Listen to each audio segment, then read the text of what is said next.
بسم اللہ الرحمن الرحیم۔ حضرت صلی اللہ علیہ وسلم کی اولاد کا بیان۔ حضرت صلی اللہ علیہ وآلہ وسلم کے دو فرزند تھے، ایک کا نام قاسم اور دوسرے کا نام عبداللہ، اور لقب ان دونوں کے طیب و طاہر ہیں۔ اور چار بیٹیاں ہیں جن کے نام یہ ہیں: زینب اور رقیہ اور کلثوم اور فاطمہ الزہرا رضی اللہ تعالی عنہم۔ اور یہ 6 اولاد المؤمنین حضرت خدیجہ کے بطن سے تھیں۔ اور بھی ایک بیٹے تھے جن کا نام ابراہیم تھا۔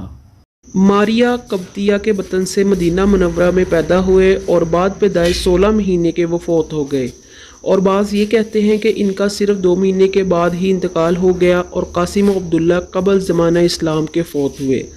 الغرض جمیع اولاد حضرت صلی اللہ علیہ وآلہ وسلم کے سامنے ہی گزر گئی، مگر حضرت فاطمہ الزہرا رضی اللہ تعالی عنہا حضرت صلی اللہ علیہ وسلم کے انتقال کے 6 مہینے بعد فوت ہوئیں۔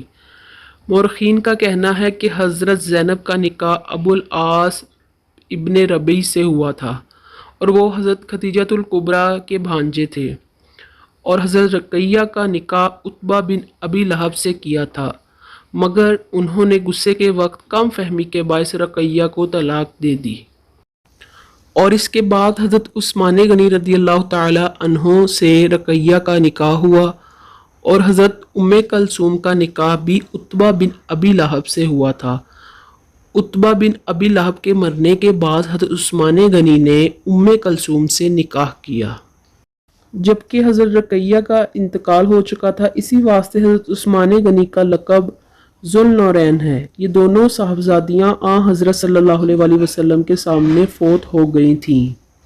ایک روایت سے یہ بھی معلوم ہوتا ہے کہ حضرت فاطمہ الزہرا کا نکاح جب وہ 15 برس 6 مہینے کی عمر میں تھیں حضرت علی کرم اللہ وجہہ سے، جبکہ وہ 21 برس 5 مہینے کے تھے، حضرت صلی اللہ علیہ وآلہ وسلم نے کر دیا۔ فقط واللہ اعلم بالصواب۔